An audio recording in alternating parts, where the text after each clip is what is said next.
Nah, ini ada juga hubungan hipotesis dengan estimasi interval. Jadi kalau misalnya kemarin kita belajar atau minggu lalu kita belajar estimasi, ya belajar estimasi kan kita berbicara masalah nilai rata-rata tuh dia ada di mana kan gitu ya. Nilai si mu 0 tuh, mu tuh dia plus minus kan kemarin Z alpha per 2 dikali dengan nilai si sigma per akar N kan. Sigma per akar N.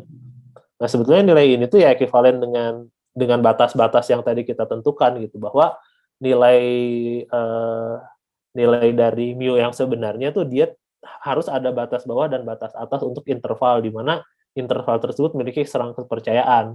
Nah, dengan demikian penolakan dan penerimaan H0 tuh berhubungan erat dengan perhitungan interval kepercayaan kalian gitu. Karena kan kemarin interpretasinya interval kepercayaan tuh kalian ingin menduga atau kalian ingin mencari berapa sih nilai mu aslinya.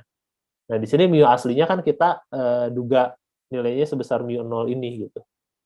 Oke, jadi sama aja untuk ini itu bahwa si mu 0 tuh harus ada dalam jangkauan tertentu. Jika di luar jangkauan ya otomatis kemarin kan ketika kita memiliki nilai di luar jangkauan disebutnya apa? Disebutnya outlier kan. Nah, maka kalau outlier tuh bukan bagian dari populasi yang ada. Oleh karena itu maka kita menolak H0 gitu, atau menolak hipotesis bahwa mu-nya tuh ada di mana. Nah, kurang lebih seperti itu. Sehingga pengujian hipotesis dan estimasi itu sangat berkaitan erat untuk inferensi statistik. Oke, nah itu tadi uji yang pertama rataan dengan variansi diketahui, yang sekarang uji rataan dengan variansi tidak diketahui. Jadi kalian ingin menarik suatu kesimpulan dari hipotesis saat variansinya tidak diketahui. Nah, di sini variansinya diputihkan, itu tidak diketahui ya. Nah, jadi kalian memiliki satu populasi, kalian ingin menyimpulkan dari populasi tersebut, mengklaim nilai mu-nya berapa, terus kalian ingin menguji atau ingin menguji statistiknya.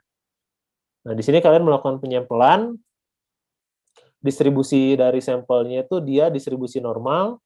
Nah, namun di sini perbedaannya gitu ya, perbedaannya karena di sini kalian memiliki variansi yang tidak diketahui, maka distribusi statistiknya itu berdistribusi T. Kenapa ya kemarin? Karena di sini kalian tidak memiliki data yang cukup atau informasi yang cukup untuk menjelaskan statistik distribusinya tuh menggunakan distribusi normal. Maka di sini menggunakan distribusinya tuh bukan Z tapi T. Nah, jadi kalau kalian nanti punya grafik si statistik distribusi T ini, nah maka batasnya di sini min T alpha per 2 dan di sini tuh T alpha per 2. Jadi bukan Z lagi. Jadi batasnya nanti akan ditentukan oleh nilai T-nya ini. Oke. Nah, tapi jangan lupa, jangan serta-merta kalian menggunakan nilai T kalau variansinya tidak diketahui. Nah, jangan lupa untuk teori central limit juga ya, bahwa kalau misalnya kalian mendapatkan suatu nilai sampelnya tuh lebih besar daripada 30, nah nilai sigmanya itu bisa didekati dengan nilai S. Jadi nilai variansi dari atau nilai standar deviasi dari populasi bisa didekati oleh nilai statistik. Oke, aproksimasinya jadi normal. Nah, sehingga di sini kalian punya sama kasusnya satu sisi dan dua sisi. Untuk satu sisi tergantung sisi kanan atau kiri, untuk dua sisi tadi kalian membagi nilainya menjadi T alpha per 2. Jadi untuk dua sisi jadinya seperti ini. Jangan lupa kalian memiliki degree of freedom juga untuk mendapatkan nilai si T-nya tersebut. Oke, masuk ke contoh. Nah, di sini kita memiliki suatu sistem atau suatu masalah di mana kalian ingin mencari gitu ya. Di sini bahwa setiap alat-alat penyedot tersebut diklaim memiliki rataan penggunaan listrik 46 kWh. Nah, di sini berarti kalian memiliki claiming awal 46. Nah, di sini diduga dengan kalian ingin menguji klaim ini dengan melakukan suatu uji hipotesa. Nah, kalian hanya melakukan proses samplingnya tuh ke 12 alat saja. Nah, didapatkan nilai rata-ratanya itu 42 dengan standar deviasi 11,9. Nah, di sini apakah dapat mendukung dugaan bahwa secara rata-rata penyedot debu kurang dari 46? Oke, dengan ini alfa 0,05, asumsinya distribusi normal. Nah, di sini kalian harus mulai curiga kalau misalnya nilai dari N-nya atau nilai sampling-nya itu 12 atau lebih kecil daripada nilai 30. Nah, maka di sini sama di awal kalian harus secara jelas dulu mengetahui konteks soalnya seperti apa. Ketika di sini diketahui nilai N-nya 12, maka kalian harus segera curiga bahwa di sini distribusi dari statistiknya itu menggunakan distribusi T. Oke. Kemudian di sini kalian jangan lupa untuk menganalisis, kalian menggunakan hipotesa H0 H1 dengan dugaan yang tepat gitu. Jangan sampai hipotesanya salah. Nah, di sini H0 klaim rataan mu-nya tuh berapa? 46. Berarti mu 0 sama dengan 46.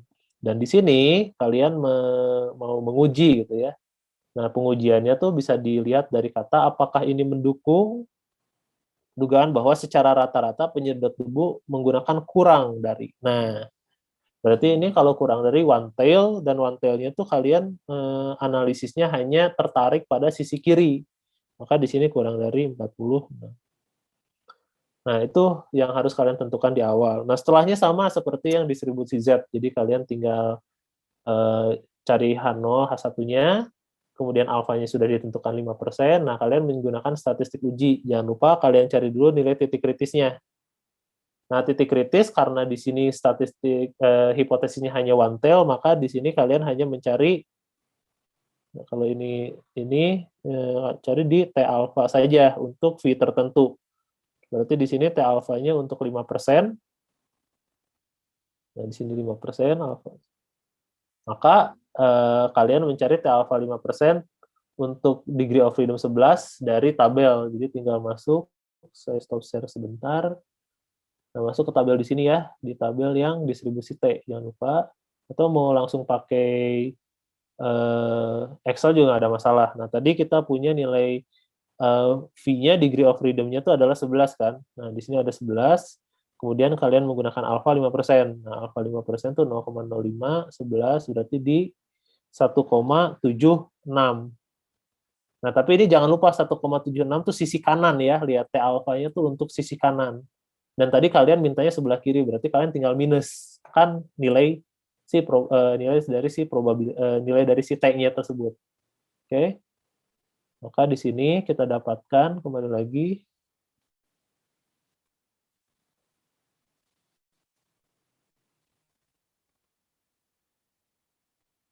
oke. Nah, di sini T-nya itu minus kan ya. Nah, berarti di sini titiknya itu adalah min 1,796. Dan kalian nanti tinggal mencari T hitungnya. Nah, T hitung didapatkan dari X bar dikurangi mu dibagi dengan S per akar N. Nah, tadi kalian dapat nilainya tuh ini 42.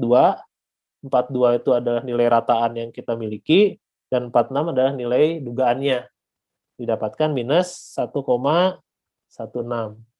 Ya, tinggal kalian bandingkan minus 0,16 itu di mana? Oh, ternyata di sebelah sini. Jadi dia ada di area penerimaan. Min 1,16. Maka kesimpulannya jangan tolak H0.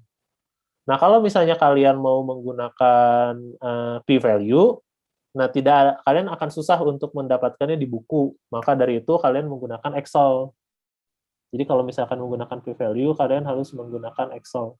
Jadi kalau misalnya pakai Excel, ya kalian tinggal gunakan sesuai dengan rumus yang sudah diberikan yang waktu itu di pertemuan pertama. Jadi di sini sama dengan T distribution saja. Nah, di sini tadi kita memiliki nilai X-nya tuh adalah minus 1,16 kan. Degree of freedom-nya kalian punya 11. Kumulatifnya berarti di sini true ya. Oke. Nah, kalian punya nilai berarti probabilitasnya 0,135 atau 13%. Nah, dibandingkan dengan alfa, jadi sama, kalian bandingkan dengan alfa. Nah, ternyata di sini alfanya kan tadi cuma 5%, berarti P-nya tuh lebih besar, maka di sini kalian menerima H0. Oke, kurang lebih seperti itu.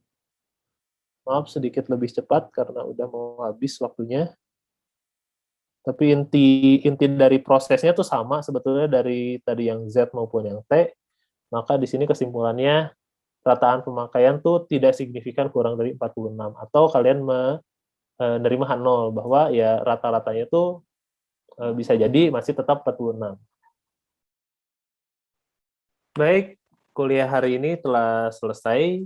Kita akan bertemu pada segmen selanjutnya. Saya mengharapkan semua yang telah disampaikan pada segmen kali ini bisa kembali direview dan pekerjaan-pekerjaan yang bersifat tugas atau latihan soal bisa kembali dikerjakan untuk memperdalam dari sisi pemahaman materi dari saudara sekalian.